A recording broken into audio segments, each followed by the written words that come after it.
Assalamu alaikum. I am your teacher Hassan Ayub, and in today's lecture we are going to discuss or solve exercise 4.3. Short questions के point of view से ये exercise important है और ये आज हम पूरी की पूरी इंशाल्लाह एक्सरसाइज को कवर करेंगे। इससे पहले एक चीज़ मॉडल लेसन जैसा कि वो स्टार्ट हमने किया हुआ है, फॉर डैट पर्पस आज का ये है कि आप अपनी ज़िंदगी को किसी दूसरे के साथ कंपेयर ना करें। Never compare your life with other persons life. हर शख्स का अपनी ज़िंदगी है, हर शख्स की ज़िंदगी का अपना स्क्रिप्ट है। अल्लाह ने आपकी तकदीर अलग लिख के भेजा है आपको, आपके दोस्तों की तकदीर अलग है, आपकी फैमिली वाले मेंबर्स की तकदीर अलग है, आपके क्लास फेलोज़ की तकदीर अलग है। कंपेयर करने का सबसे बड़ा नुकसान जो है ना वो ये है कि आप इन्फीरियरिटी कॉम्प्लेक्स में जाने लगते हैं। आप कहते हैं कि उसके पास ये चीज़ है, मेरे पास क्यों नहीं है। समटाइम्स फिर इस तरह आप अपने पेरेंट्स से लड़ाई करते हैं कि मुझे भी वो चीज़ चाहिए। अगर आप लड़ाई ना करें तो दिल के अंदर ही वो चीज़ आप पैदा करने लग पड़ते हैं, या ये चीज़ सही नहीं है, मेरे पास होनी चाहिए थी वो चीज़। और एट द एंड आप बहुत टेंशन्स का शिकार हो जाते हैं। ठीक है, कंपेयर करना है तो अच्छी चीज़ों में करें। What does this mean by अच्छी चीज़? अगर कोई फर्स्ट पोजीशन ले रहा है तो उधर कंपेयर करें, अगर कोई अच्छे काम कर रहा है तो वहाँ पे कंपेयर करें, अगर कोई इबादत कर रहा है तो वहाँ पे आप अपने आप को कंपेयर करें, अगर कोई किसी को आप देखें अपने वालिदैन का फर्मा बरदार तो वहाँ पे आप अपने आप को कंपेयर करें कि नहीं यार वो चीज़ अच्छी है, वो चीज़ मैं भी अडॉप्ट करूँगा। ठीक है, अच्छी चीज़ों को अडॉप्ट करें। बुरी चीज़ों को अडॉप्ट करेंगे तो द रिजल्ट्स और consequences will be very bad. हमारा जो ट्रेंड या सोसाइटी चल रही है, अगर मैं बात करूँ इलेक्ट्रॉनिक मीडिया की, जहाँ पे हम टीवी, ARY और काफ़ी सारे और चैनल्स भी हैं, तो मुख्तलिफ़ ड्रामाज लगते हैं। मुख्तलिफ़ ड्रामाज में मुख्तलिफ़ करेक्टर्स को शो किया जाता है। तो जो लोग दूसरी एंड पे बैठ के वो टीवी देख रहे होते हैं, वो उन करेक्टर्स के साथ अपने आप को कंपेयर करने लग पड़ते हैं कि यार ये करेक्टर है तो ये मैंने भी ऐसे ही करना है। बेशक वो नेगेटिव करेक्टर शो करे, और ये तो आप भी इस चीज़ के मतलब होंगे ना, मानते होंगे कि टीवी के ऊपर मूवीज़ के अंदर नेगेटिव करेक्टर या नेगेटिविटी ज़्यादा शो की जाती है, एट द एंड जाके लास्ट एपिसोड में कोई अच्छी चीज़ दिखा दी जाती है। ठीक है, हर शख्स की ज़िंदगी का रोल अलग है। दो लोगों की ज़िंदगी की तकदीर सेम नहीं हो सकती। एक दिन पैदा हुए होंगे, एक जगह पैदा हुए होंगे, एक टाइम पे पैदा हुए होंगे, मगर एक जैसी शक्लें होंगी दोनों की, मगर दोनों की तकदीर जो अल्लाह ने लिख के भेजी है वो अलग है। अब अगर ए बच्चा बी वाले को कंपेयर करे कि मैंने उस जैसा बना, और बी ए वाले के जैसा बने, तो दोनों नाकाम होंगे। ठीक है, अब अगर ए वाला अपनी धुन में है, अपने ख्वाबों को पूरा कर रहा है, अपनी मेहनत कर रहा है, और बी वाला उसको ए को देख के जेलस हो रहा है कि यार मैंने ए के जैसा बनना है, जेलसी के रेफरेंस में। इम्प्रूवमेंट के रेफरेंस में कोई बात नहीं है, अल्लाह अता करता है जब इम्प्रूव करने की नीयत से आप करते हैं। मगर जब आपके दिल में जेलसी होगी ना, जेलसी का फैक्टर लेके आप कहेंगे नहीं मैंने भी उसके जैसा बनना है, तो तब आप, अल्लाह को जेलसी तो पसंद ही नहीं है ना, ये चीज़ तो आप देखें। तो जेलसी का फैक्टर आ गया ना आपके दिल में, तो वहीं से आपका जवाल शुरू हो जाता है। ठीक है, इस चीज़ का बस ख्याल रखिएगा। आइए एक्सरसाइज को स्टार्ट करते हैं। क्वेश्चन नंबर एक्सरसाइज 4.3 है। क्वेश्चन नंबर 1 है, express each of the following surd in the simplest form. Surd क्या होता है वो चीज़ देख लें। एक तो चीज़ आपके पास रेडिकल होना चाहिए। रेडिकल क्या होता है? ये वाला साइन होता है। ठीक है, ये देख भी लें कि ये वाला जो साइन होता है इसको हम क्या कहते हैं? रेडिकल कहते हैं। रेडिकल के नीचे जो वैल्यू होती है दैट इज कॉल्ड रेडिकेंट। ठीक है, और ये जो इस जगह पे वैल्यू लिखी होती है, अगर खाली मैंने 3 लिख दिया तो दिस मीन्स दैट 3 एंड 1/2। ठीक है, तो इधर कहता क्या है कि सर्ड एक ऐसी वैल्यू होती है जिसका इरेशनल रेडिकल होता है, मतलब ये वाली वैल्यू जो इरेशनल नंबर होनी चाहिए, और ये वाला जो होता है अंदर रेडिकेंट वो रैशनल नंबर होना चाहिए। That must be a rational number. अगर मैं ये लिख देता हूँ, पाई का साइन ये होता है ना। ठीक है, पाई जो है वो आपको पता होगा कि इरेशनल नंबर है। तो इसको मैं क्या कहूँगा, this will not be a surd, ठीक है। तो ये सर्ड है, ये वाली टर्म जो मैं बोल रहा हूँ, तो ये नहीं होगा। रैशनल या इरेशनल टॉपिक आप 8 क्लास के अंदर पढ़ के आए हैं। अगर आपको नहीं आते रैशनल इरेशनल, कमेंट सेक्शन के अंदर बता दें या व्हाट्सएप के ऊपर आप बता दें, तो I will explain it for you. तो सबसे पहले हमारे पास ये क्वेश्चन है, सर्ड के अंदर वैल्यू है, इसको सिंप्लीफाई करना है। सिंप्लीफाई करने के लिए सबसे पहले हमें ये एलसीएम टाइप निकालना पड़ता है, ठीक है। एलसीएम के लिए वही चीज़ कि जैसे आमतौर पे लाइन लगाते थे 180 और 2 से डिवाइड कर, जिस पे भी पहला स्टार्ट, अगर 2 पे नहीं हो रहा तो 3 से स्टार्ट करते हैं, 3 पे नहीं हो रहा तो 4 से स्टार्ट कर देते हैं, ठीक है। तो it depends on the question. तो तब तक करती रहनी है जब तक इस जगह पे 1 ना आ जाए, ठीक है। फिर उसके बाद आपने क्या करना है, इस पूरे की जगह हमने क्या किया, इन वैल्यूज़ को लिख दिया, ठीक है। अब इसमें एक देखें कि 2 का स्क्वायर, एक चीज़ और देख लें कि अगर ये वैल्यू है, इस जगह पे कुछ भी ना हो तो इसका क्या मतलब होता है, दैट मीन्स इट इज़ 2, ठीक है। तो देखिए आगे कि इसको सारे को मैंने इन वैल्यूज़ की शेप में कर दिया। तो अभी तो देखिए एक ये पेयर बन रहा है, एक ये बन रहा है और 5 अकेला है, ठीक है। 5 का किसी के साथ नहीं बन रहा, तो इस वजह से मैंने इसको क्या कर दिया, पेयर बन रहा था ना। आप देखें 4 मल्टीप्लाई 4 हो तो इसको हम कैसे लिख सकते हैं, 4 स्क्वायर लिख सकते हैं, क्योंकि इसका आंसर भी 16 आता है, इसका आंसर भी 16 आता है, ठीक है। दोनों में से आप कोई भी लिख सकते हैं। तो 3 का भी वो बन रहा था, तो इस वजह से 3 स्क्वायर लिख दिया और 5 कर दिया, ठीक है। इसके बाद 5 तो वैसे ही रह जाएगा, ठीक है। इसके बाद सिंपली क्या किया कि ये वाली टर्म मैंने अलग कर दी, ये वाली अलग कर दी और ये वाली अलग कर लिख दी। ये देखिए फर्स्ट, सेकंड और थर्ड। इधर आप देखें ये इसके साथ कट जाता है ना, ठीक है। कैसे, अभी मैंने क्या कहा था, इसका क्या मतलब होता है, 2, अंदर क्या है, ये है। अब जब इसको मैं दूसरी फॉर्म में लिखना चाहूँ तो how I will write it, 2 की पावर 2 है, ठीक है। और ये वाला फिर किस फॉर्म में आ जाता है, 1/2 की फॉर्म में आ जाता है। तो ये आगे क्या बनेगा, 2, 2 मल्टीप्लाई 1/2, ये दोनों कट जाएंगे तो क्या रह जाएगा, 2। आप सिंपली इसको, कॉन्सेप्ट्स वैसे 8 क्लास के हैं तो आपको, आई होप सो कि ये चीज़ें आपको आती होंगी। इन द सेम वे ये दोनों चीज़ें कट जाएंगी और 5 के ऊपर स्क्वायर नहीं है तो इस वजह से 5 वैसे ही रहेगा। तो ये क्या बन गया, 2 मल्टीप्लाई 3, ठीक है। और 5 वैसे, √5 वैसे आ गया। इन दोनों को मल्टीप्लाई किया तो क्या आ गया आंसर, 6, और 6 √5। तो हमारा आंसर भी यही बनता है, ठीक है। अगला क्वेश्चन है 3 √162, ठीक है। 162 को वैसे ही आपने डिवाइड करना स्टार्ट कर देना, 162 2 से स्टार्ट करें तो मल्टीप्लाई करेंगे आप। जब वो समझा तो मैं रहा हूँ ना अभी, तो आपने करने तो ज़ुबानी है ये चीज़ें, ठीक है। तो जब आप करेंगे तब ये आपको चीज़ें आ जाएंगी, ठीक है। 3 के ऊपर फिर 3 और फिर एंड तक, जब तक 1 इधर ना आ जाए तब तक आप इसको डिवाइड करते रहते हैं, ठीक है।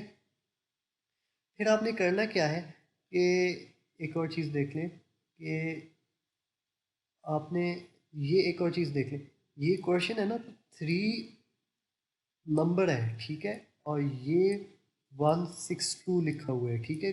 आप इसको इस तरह इंटरप्रेट ना कीजिएगा, ये मैं करेक्ट कर दूं, ठीक है।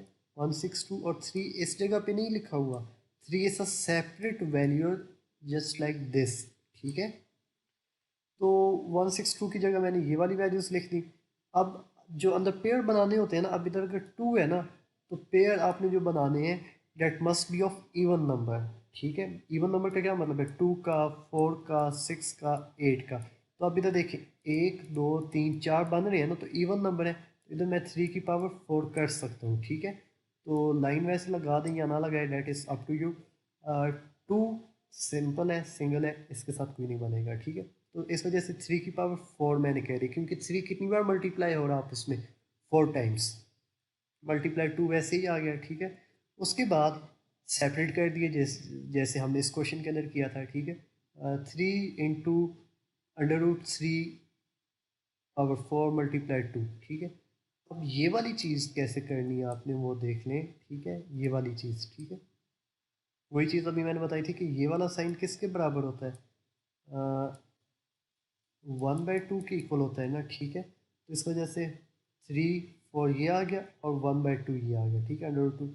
अब ये आगे क्या हो गया, ये दोनों कट गए और इधर क्या आ गया, 2, ठीक है, डिवाइड हो रहे थे ना। तो 3 × 3 स्क्वेयर मल्टीप्लाई √2, 3 का स्क्वेयर ओपन करेंगे तो क्या आ जाएगा, 9 आ जाएगा। तो 9 3 ज़ा 27 और अंडर रूट जैसे ऊपर चलता आ रहा था वो वैसे ही साथ रहेगा, ठीक है। तो so this is our final answer this, ठीक है।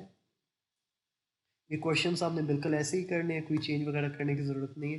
खैर ये वाली चीज़ें आपके लिए ऑप्शनल है, इधर आप कह दें रफ वर्क या आप करना चाहें तो तब भी आप कर लें, कोई मसला नहीं है, ठीक है। अगर कर लें तो अच्छी बात है क्योंकि मिस्टेक्स के चांसेस कम हो जाएंगे, ठीक है। पार्ट नंबर 4 है क्वेश्चन नंबर 1 का, ठीक है। एक चीज़ और बता दूं कि चीज़ों को देख के कंफ्यूज ना हुआ करें, things are much simple as we thought, ठीक है। जिस तरह आप सोचते हैं उससे काफ़ी ज़्यादा आसान चीज़ें होती हैं, ठीक है। 96 x6 y7 z8। अब इधर देखें ये वाला ना, बुक के ऊपर भी आप कंसल्ट करेंगे तो ये 5 इधर लिखा हुआ है, सेपरेट वैल्यू नहीं है, ये इस जगह पे है। तो इस वजह से हमने अंदर जो हमारी कोशिश ये होनी चाहिए कि जो अंदर ग्रुप्स बनेंगे वो कितने कितने के होने चाहिए, 5 5 के। या जैसे मिसाल के तौर पे अगर 3 है तो वो उसके ऊपर कितनी वैल्यू आनी चाहिए, 5, ताकि ये वाला 5 ना जब हम इसको मल्टीप्लाई करेंगे तो वो कट सके, ठीक है। सिंप्लीफाई करना है ना, तो सिंप्लीफाई करने के लिए हम चाहते हैं कि जितनी छोटी से छोटी वैल्यू आए वो हम आंसर निकालें, ठीक है। सबसे पहले आपने इसका ये एलसीएम टाइप ले लिया डिवाइड करके, जैसे आप मैथमेटिक्स के अंदर करते हैं, ठीक है। सॉरी, कंप्यूटर के अंदर आप जैसे binary to decimal to binary वगैरह करते हैं, ठीक है। अंडर रूट की फॉर्म में लिख लिया, अंडर रूट के नीचे आप देखें 1 2 3 4 5, 1 2 3 4 5, 5 बार 2 आ गया, 3 एक अकेला है तो वो वैसे ही आ जाएगा। मल्टीप्लाई x6 y7 z8, ठीक है। अब इसको पूरे को मैंने वो पावर के फैक्टर में लिख लिया, ठीक है, 3 वैसे ही आ गया। ये दिस x रिप्रेजेंट्स मल्टीप्लिकेशन, और ये जो थोड़ा गोल करके मैंने लिखा हुआ है, दिस रिप्रेजेंट्स x वेरिएबल, ठीक है। तो x6 है ना, तो इस वजह से मैंने इसको क्या किया, 5 अलग कर, क्योंकि ये चीज़ आप पढ़ के आए हैं ना। अगर 6 है, ये मैं दोबारा बता रहा हूँ, तो आप ये कर सकते हैं 5.x। अब x के ऊपर कुछ भी नहीं लिखा ना, तो विच मीन्स 1। तो मल्टीप्लाई अगर आपने ख़त्म करना है ना तो पावर्स आपस में क्या हो जाती हैं, प्लस हो जाती हैं, ठीक है, इस तरह। तो ये क्या बना देगा, x6। इस वजह से डॉट लगा के इधर खाली x लिख दिया। इसी तरह डॉट 5, सॉरी y5 लिख दिया, डॉट y2, क्योंकि ये क्या था, 7 था ना, y की पावर 7 था, ठीक है। तो इस वजह से मैंने क्या किया, y5 एक साइड पे कर लिया, y2 एक साइड पे कर लिया। 5 क्यों एक साइड पे किया, क्योंकि ये इस जगह पे भी हमारा क्या है, 5 है, ताकि वो उसके साथ कट जाए और सिंप्लीफाई आंसर हो, ठीक है। और z8 है, तो इसी तरह z8 है तो ये क्या करेगा, z5 एक साइड पे आ जाएगा और z3 अलग हो जाएगा, ठीक है। जब ये वाली टर्म्स निकाल ली तो सिर्फ आपने इसको सेपरेट कर लेना है। सेपरेट किस तरह करेंगे, ये वाली टर्म अलग कर दी, ये अलग कर दी, ये अलग कर दी है, ठीक है। वो आगे देखते हैं, ये देखें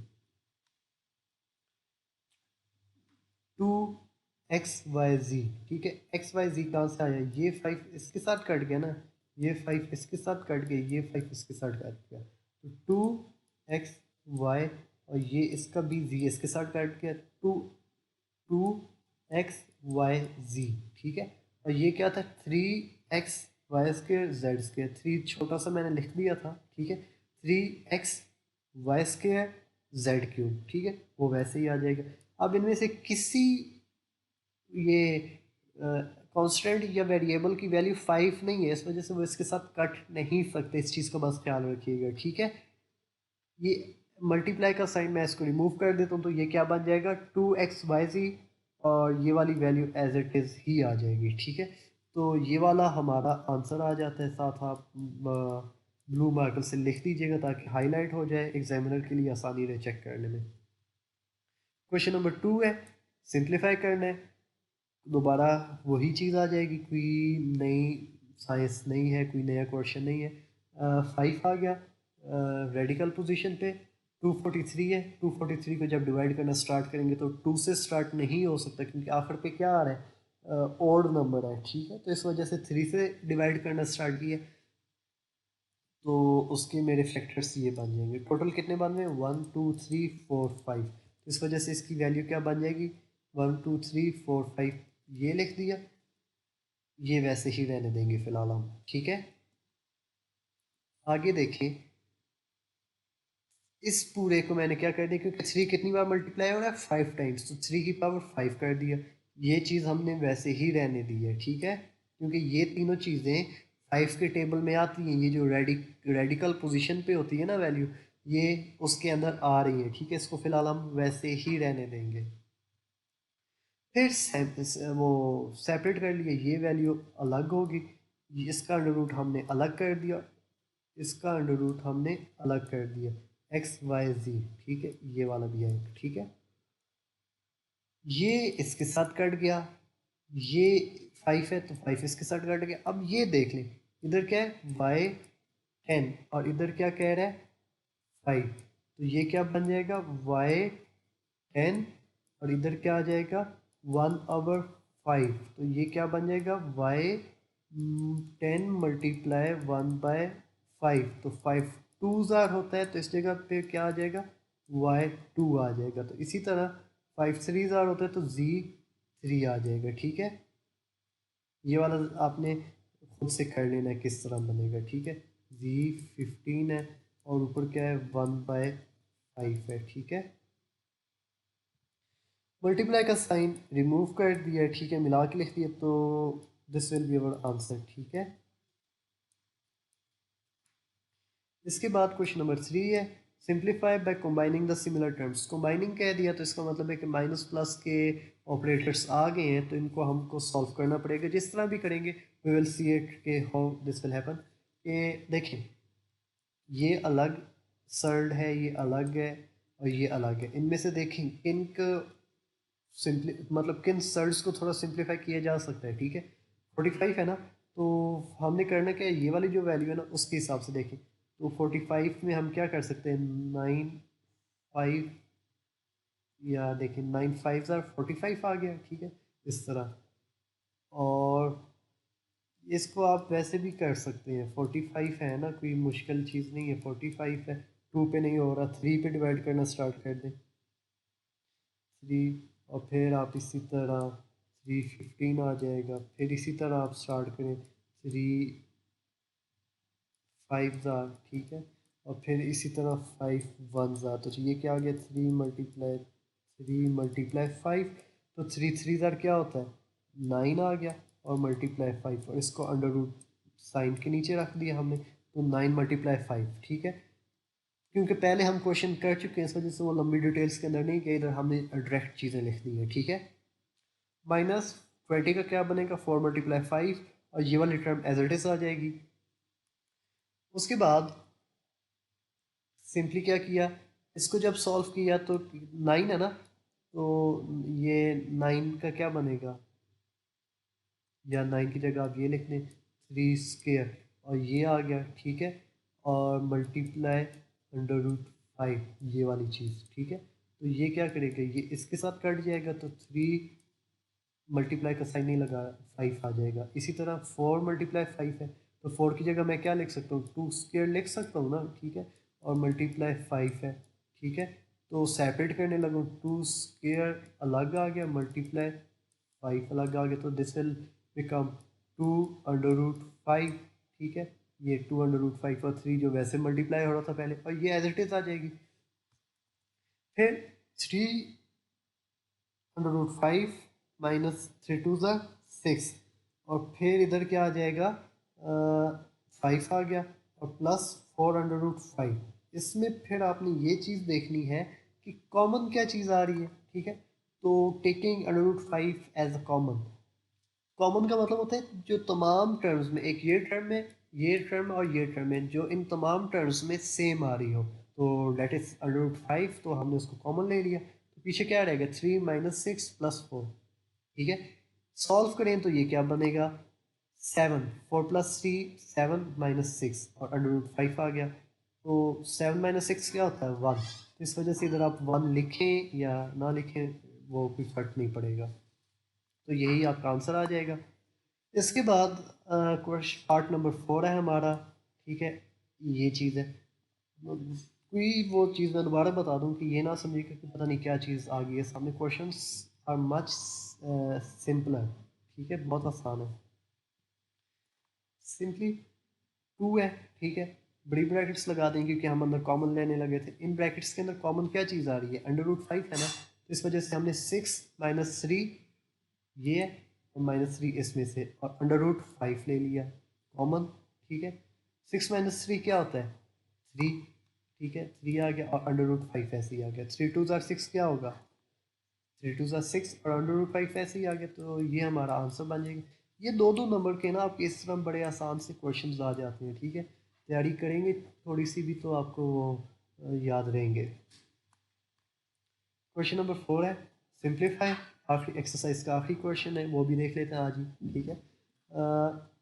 देखें इधर 3, अब देखिए एक फार्मूला है ना, a+b इंटू ए माइनस बी, ये किसके बराबर होता है, हाँ बताएं, ये आपने बताना है अभी, भूल गए हैं ना सब।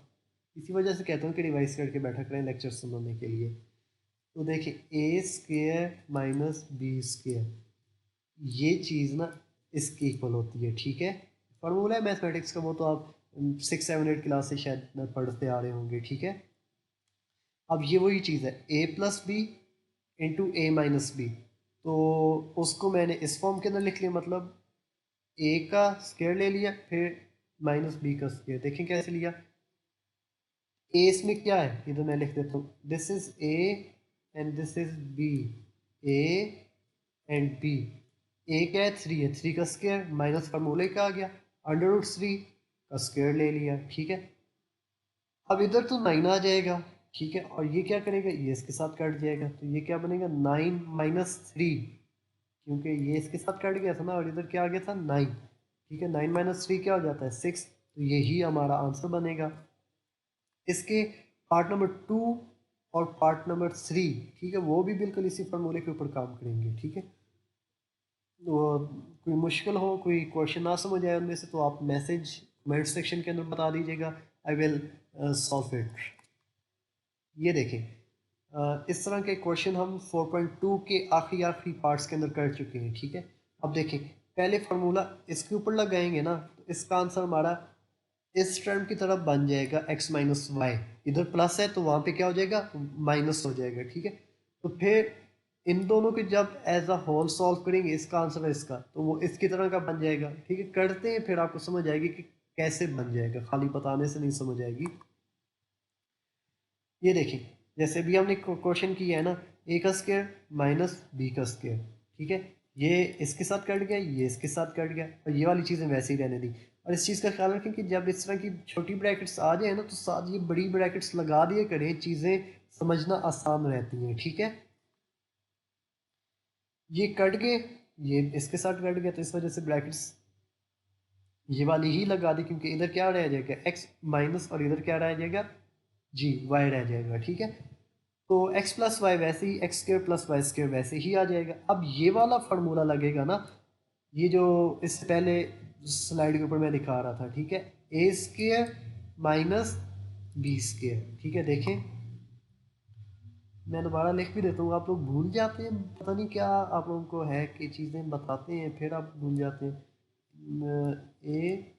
a-b इंटू a+b चीज़ हो ना हमारी, तो ये किसके बराबर होता है, a² माइनस b² के। इस वजह से x - y इंटू x+y है ना, तो x क्या है a, y क्या है b, तो इस वजह से x² माइनस y² मैंने किया, और ये वाली टर्म वैसे ही आ गई है, ठीक है। तो दोबारा देखें, अब ये वाली जो चीज़ है ना, मज़ीद एक्सपेंड नहीं करना, हमने क्या करना था, सिंप्लीफाई करें, छोटा आंसर लेके आ रहे हैं ना, मतलब इतनी बड़ी वैल्यू है तो हमारा आंसर देख लें कि छोटा होता जा रहा है, ठीक है। अब ये वाली जो चीज़ है ना, ये क्या बन रहा है, ए माइनस बी इंटू ए प्लस बी किसके बराबर था, ए स्केयर माइनस बी स्केयर के, ठीक है। तो इस वजह से मैंने क्या कर दिया, इसका स्केयर लेना है, माइनस लगा के फिर इसका स्केयर ले लेना है, ठीक है। देखें कैसे किया, पहले का स्केयर, ठीक है। पहली वैल्यू क्या है, ए की जगह मैंने क्या लिख दिया, एक्स स्केयर, और फार्मूले का 2 आ गया, माइनस बी क्या है, वाई स्केयर, और फार्मूले का स्केयर आ गया, ठीक है। तो जब इनको सॉल्व करेंगे तो क्या आ जाएगा, एक्स की 4 माइनस वाई की 4, एक्स की 4 का मतलब है X power 4 minus Y power 4, और ये हमारा आंसर आ जाएगा। ये थोड़ा ज़्यादा इंपॉर्टेंट है बाकी क्वेश्चंस से, ठीक है। तो इसकी अच्छी ज़रा प्रैक्टिस कर लीजिएगा। पूरी एक्सरसाइज आसान है, कोई मतलब क्वेश्चन ऐसा नहीं है जो आपको समझ ना आए, ठीक है। स्मार्ट सिलेबस के तहत आपने नोटबुक्स के ऊपर ये तमाम का तमाम काम करना है, ठीक है।